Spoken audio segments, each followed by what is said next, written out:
Dünyadaki bazı doğal ormanlar o kadar eskidir ki, onları tarihlendirmek oldukça zordur. Bununla birlikte, modern bilimsel teknikler sayesinde, bilim adamları artık dünyanın en eski ormanlarından bazılarının yaşını kabaca saptayabilmektedir. Dünyanın her köşesinde olan bu eski ormanlar, binlerce yıl boyunca büyük ölçüde el değmemiş halde kalırken, son yıllarda neredeyse tüm ormanların, özellikle yağmur ormanlarının, insan faaliyetleri yüzünden, ağaç kesimi nedeniyle büyük bölümleri yok olmuştur. Bununla birlikte yürürlükte olan koruma yasaları ile birçok insan, hayatlarını bu ormanların gelecek nesillere kalmasını sağlamaya adamıştır. 10 numara, Antik Bristol Kon Çam Ormanı. Kaliforniya, Amerika Birleşik Devletleri. Kapladığı alan, 113,3 km². Adından da anlaşılacağı gibi, Antik Bristol Kon Çam Ormanı, dünyanın en eski ağaçlarından bazıları olan, Büyük Bristol Kon Çamlarıyla ünlüdür. Ormandaki en yaşlı ağacın yaşının 5000 olmasından dolayı, ormanın yaşının da 5000'den fazla olduğu tahmin edilmektedir. Antik Bristol Kon Çam Ormanı'nın içinde, Metuşelah ve dünyanın bilinen en büyük Bristol Kon Çamı olan, Patrik Ağacı da dahil olmak üzere birkaç farklı kayda değer ağaç vardır.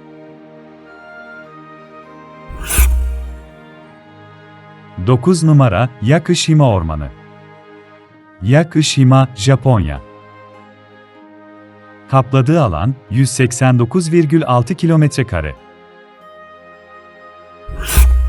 Yakushima adasına özgü sıcak ılıman iklim ve eski bir ormanın kalıntılarını içerdiğinden, 1993 yılında UNESCO Dünya Miras Alanı olarak belirlendi.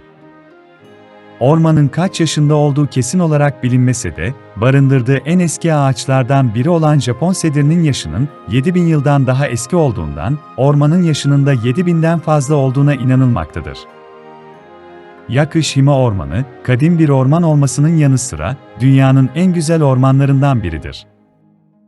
Bu yüzden pek çok ziyaretçi, ormanın bir peri masalı sahnesine benzediğini belirtmektedir. Yakushima makağı ve çeşitli sika geyiği de, bu adaya ve ormana özgüdür. Bazı ziyaretçilere göre, makaklar ve geyikler simbiyotik bir ilişki içindedir. Hatta maymunların bazen geyiklerin sırtına bindikleri de görülmüştür.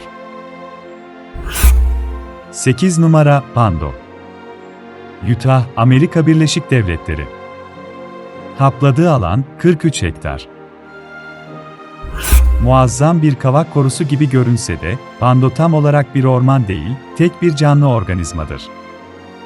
Pando, klonal koloni olarak bilinen, her ağaç birbirinin klonudur. Bu eşsiz organizma yaşayan en eski ağaçlardan biri değil, aynı zamanda dünyanın en büyük yaşayan tek organizmalarından biridir. Bu haliyle 43 hektar alanı kaplamaktadır. Pando 80.000 yıldan fazla bir süredir hayatta kalmasına rağmen, son yıllarda bilim adamları, olması gerektiği gibi yenilenmediğini fark ettiler. Bunun nedeni ise, pandonun genç fidanlarının büyüyemeden, katır geyiği ve sığırlar tarafından yenmelerinden kaynaklanmasıdır. Pando ilk kez 1968'de, araştırmacı Burton Wormbars tarafından keşfedildi. Fakat onun tek bir organizma olduğunu, yıllar sonra öğrendi. 7 numara, Kakamega Ormanı. Kenya. Kapladığı alan, 238 km². Kakamega Ormanı birkaç milyon yaşında olan, Kenya'daki tek yağmur ormanıdır. Kıtanın ekvator çizgisi boyunca Afrika'nın kıyılarında uzanan, tropikal bir yağmur ormanından geriye kalan tek şey olduğuna inanılıyor. Bu listedeki çoğu orman gibi Kakamega Ormanı da, dünyanın başka hiçbir yerinde bulunmayan, bitki ve hayvanlara ev sahipliği yapmaktadır. Kakamega Ormanı'nda 60'tan fazla eğrelti otu türü, 150 ağaç ve çalı türü, 9'u bu ormana özgü 60 orkide türü de dahil olmak üzere 170 çiçekli bitki türü vardır. 6 numara, Reunion Ulusal Parkı. Reunion Adası. Kapladığı alan, 1053,84 km². Reunion Ulusal Parkı, 2007 yılında resmi olarak korunan bir alan haline geldi. Reunion Ulusal Parkı tarafından korunan ormanlık alanlar, neredeyse 3 milyon yıl önce ortaya çıkan ada kadar eskidir. Volkanik bir sıcak noktanın üzerinde duran adada, biri aktif, diğeri uykuda olan iki volkan vardır. İki yanardağın her iki yamacı da yoğun ormanlıktır.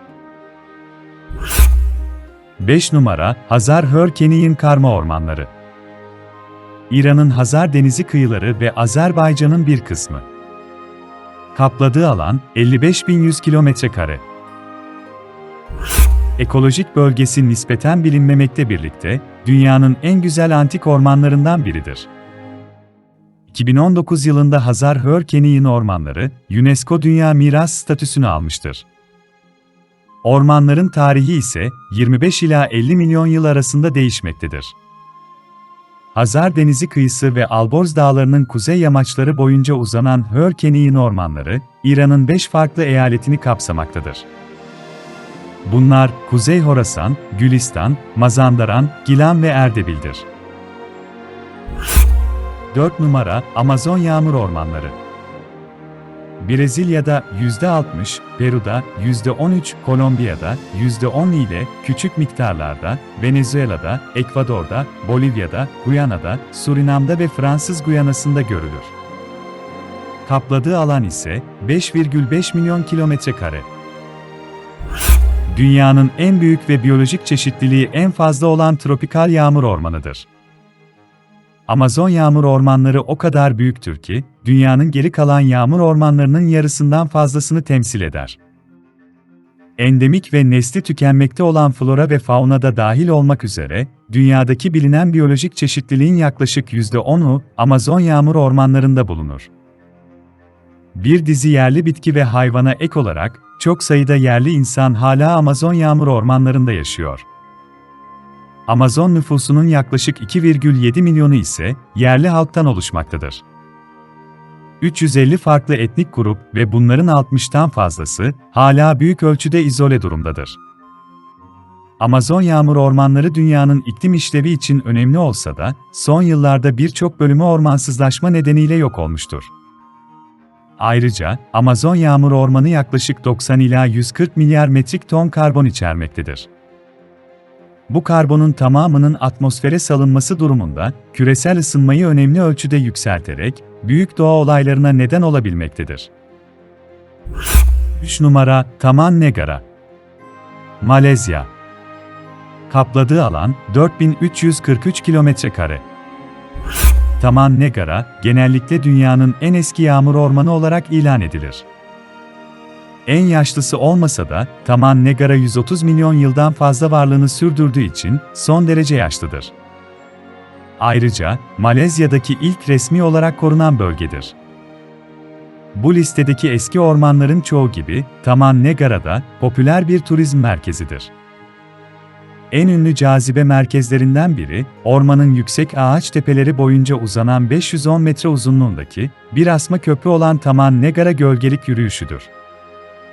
Orijinal adı Kral 5. George Ulusal Parkı olarak adlandırılan orman, Malezya'nın 1957'de bağımsızlığını kazanmasından sonra yeniden adlandırıldı. 2 numara, Borneo Ovası Yağmur Ormanı. Malezya, Brunei ve Endonezya.